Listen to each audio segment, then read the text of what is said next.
知识分享这个影片标签，影音资料库目录呢，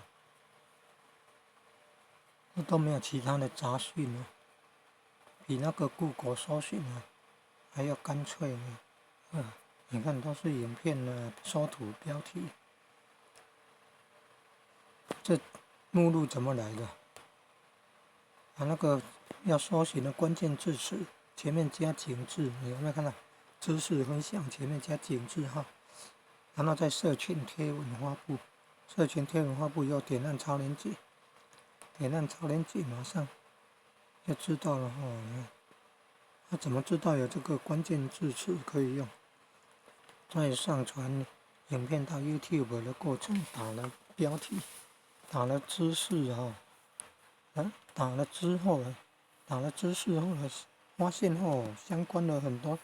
人家打过的标签都显示出来，可以看了。